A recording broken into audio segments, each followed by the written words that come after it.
With a defense like this, you cannot win titles. Real Madrid is the best team in the world. There's no doubt about that. I still don't know how we play. That is not how a Real Madrid player should behave. Our season has been a failure so far. Hello everyone. Welcome to today's episode of Let's Talk Footy. My name is Shaheen and I just finished watching the Arsenal versus Real Madrid game in the Champions League quarterfinal. It was a masterclass by Arsenal, by Mikel Arteta and all the Arsenal players, and we're going to get into that. And it was disastrous by Real Madrid. First, I really want to give credit to Arsenal. And I've been saying this for about a year now. Arsenal under Mikel Arteta, even though they still haven't been able to win the Premier League. And they came short again this season. It looks like Liverpool is definitely going to win the league, unless something happens that's just out of this world.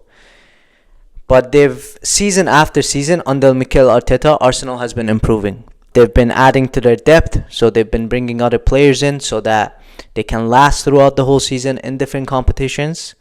And they look like a proper team, game after game, season after season. There's a progress in the way the club is moving forward. The team is performing on the field. When you watch Arsenal, you see a game plan, you see a structure, you see a style of play, and then you see players working hard to deliver and execute and implement that. And it's very clear that they have an idea, and every game they try to implement and execute their ideas. Obviously, this is thanks to their coach, Mikel Arteta. Obviously, the players are, young, and the coach's influence can be seen very easily. Tonight, it was men against boys, and Arsenal were men. Opposite of Arsenal, Real Madrid looked horrendous. It was disgraceful, and this has been the story of the season for Real Madrid. Way too much inconsistency, way too much arrogance, cockiness. I mean, the reaction and the behavior of players like Vinicius Junior after they lose a ball or after they're unsuccessful with their dribbling action or passing action and just standing still or like not tracking back. It's just so bad, and that is not how a Real Madrid player should behave or should play or should perform. Listen, Vinicius Junior has been great for many seasons for Real Madrid. Carlo Ancelotti has been amazing for Real Madrid, winning title after title, winning Champions League after Champions League. So we don't want to take anything away from that. But this season, it has not been good. And it has to be said. And Carlo Ancelotti has to take the blame. Yes, Real Madrid has had injuries, especially in defense. But that cannot be an excuse. Arsenal has had injuries. Other teams have had injuries. And a big club should be able to cope. I mean, I'm not saying Real Madrid needs to win the Champions League every season. That's not the point. The point is the attitude and the behavior and the style of play. There is, unlike Arsenal, who look like a proper team with a proper game plan, I watch almost every single Real Madrid game. And I still don't know how we play. I genuinely don't. I don't know how. Is Real Madrid a counter-attacking team? Is Real Madrid pressing defensively? Is Real Madrid mid-block defensively, low block? Are we keeping possession? Are we counter-attacking? Are we a set-piece team? Like, what are we doing? It looks like game after game our style changes. And a team like Real Madrid, supposedly the best team in the world, okay? Real Madrid is the best team in the world. There's no doubt about that. But to be the best team in the world, you need to act like it, and you need to have an identity. You can't go game after game, change the way you're playing. It's inconsistent. Players are not going to be able to execute it, especially if you're bringing in young players who are not really starters. Because of injuries, you have to bring them in to fill in gaps, and it's just looking bad. To lose 3-0 at Arsenal in the Champions League quarterfinals, anything can happen in soccer, especially with Real Madrid. They've shown they can come back. They can have magical moments. Sure, it could happen. In football, anything can happen. But they did nothing to show that they deserve to go through. Arsenal 100% deserves to go after this first leg. Arsenal definitely deserves to go to the semi-finals. I don't know if they're good enough to win the competition, to win the Champions League. I think Inter Milan, to be quite honest, I think Inter Milan is going to be the team. Sometimes there's a pattern. Teams that go to the finals and then they come short. I mean, they lost the final against Man City a couple years ago, and they have built on that, and they have that maturity. They have that. They had a great game against Bayern Munich tonight, and they beat Bayern 2-1 away from home in Munich. So I think Inter Milan has got what it takes to win the competition. But again, you never know. At this stage, any team can win. But I don't think Real Madrid is going to win anything. With a defense like this, you cannot win titles. I'm sorry, but you can. It's way too inconsistent in the league. There's no consistency. You're losing important games. They just lost against Valencia at home in the league. So the points difference is to 4 points now. So not only they have to beat Barcelona in the El Clasico in the league, then they need Barcelona to drop 2 more points or 3 more points because Barcelona has a higher goal difference. And on top of all that, Real Madrid has to win every single game if Barca is to lose those 2 games. I just don't see it. So with a defense like this, with performances like this, with inconsistencies like this, I don't think Real Madrid is going to win the league. I don't think Real Madrid is going to win the Champions League, or is going to even, I don't think the second leg is going to be that much different. I think Arsenal still has what it takes to defend well, just like they have all year, and to tie the game or not lose by much or even win the game after this performance. And in the Copa del Rey, they're playing Barcelona in the final, and Barcelona has already beaten multiple times this season. So who's responsible? What needs to change in Real Madrid? Injuries definitely have played the big role, 100%. But like I said, that cannot be an excuse. There has to be a style of play. There's no controlling games. There is no 1 or 2 players that actually control the tempo of the games. It's like freestyle. It's like street soccer. And you can't, the game is so structured and physical and tactical nowadays that you can't consistently win games playing like this. And then there has to be structure. There has to be discipline on the team, and the way Vinicius Junior, the way Bellingham, the way the midfield, the way Mbappé, even not attacking wise when we're defending, the way they're playing, there's no structure, there's no discipline, the attitude sucks. I mean, I was so disappointed by Vinicius. And the other thing is, so the 2 changes Real Madrid made when they're 2 or 3-0 down, I forget, but you take off Modric. And I get it, he's older now. Maybe his legs can't carry 90 minutes at that pace against a good Arsenal team.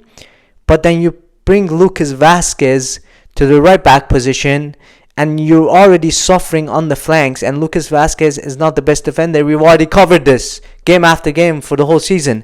I get it. You want Valverde to go back in the midfield and use his energy, but I think it's a bit too late for that.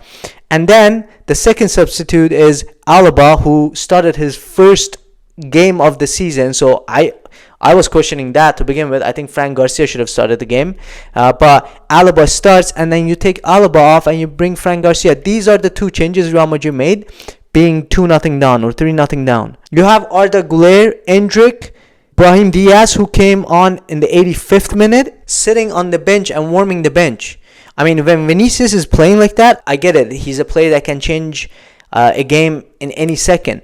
But players like Endrick and Arda Güler and Brahim Diaz deserve to come on the field way sooner than that, especially after a horrendous display and performance from Real Madrid, especially the midfield and everybody. Like Courtois being beat in 2 free kicks.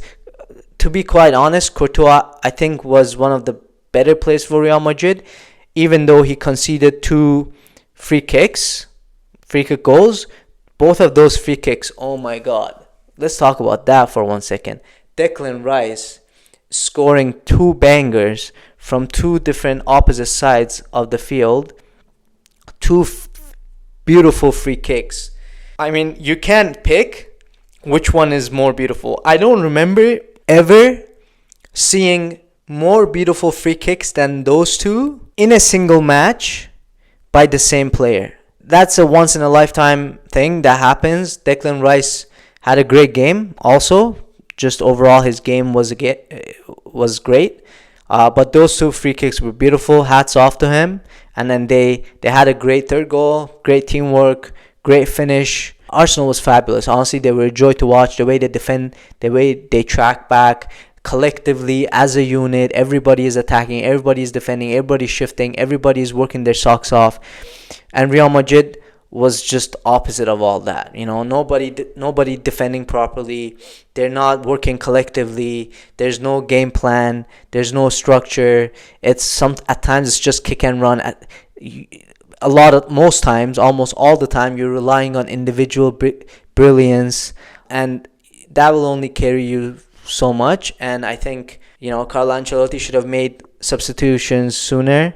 Endrick and Arda Güler not coming on the field at all is very disappointing to see. Brahim Diaz coming in the 85th minute. Real Madrid's 2 changes being 2 fullbacks. It just goes to show Carlo Ancelotti doesn't trust his bench. Even though Endrick has done well when he's played, Brahim Diaz has done really well when he's played, but continuously putting your trust in players that are not performing, playing, defending, and just have overall a bad attitude. And I'm going to be honest, things started going sideways or downhill after Vinicius Junior didn't win the Ballon d'Or and Real Madrid, the whole club, chose not to go to the Ballon d'Or ceremony. I'm going to be honest, it was a bit disrespectful and egoistic and cocky. Sure, if you think you deserve to win it, I get that, but you should still show respect to everybody else, to the oppositions, and show up. Who do you think you are, really? I get it, it's Real Madrid. I'm a Real Madrid fan, but I think that was not the smartest move, and everything has gone downhill after that. And performances like this kind of mirror the same attitude and mentality and just cockiness, and it's just very, very, very disappointing to see. Yeah, that was, I don't even know. I'm speechless. That was just horrendous from Real Madrid. They deserved. The first half it was a little bit better. There was 1 or 2, half chances. Sure, Real Madrid could have scored, but in the second half, Arsenal just came out and just toyed with Real Madrid and the players. The Real Madrid players didn't know what to do. Carlo Ancelotti didn't know what to do. 2 bangers from Declan Rice, a beautiful team goal to make it 3-0, to take a 3-0 lead to the Bernabeu next week. And I don't see Real Madrid coming back. Again, anything can happen. Again, Real Madrid, if there's a club that can pull off a comeback, it could be Real Madrid, especially in the Champions League, yes.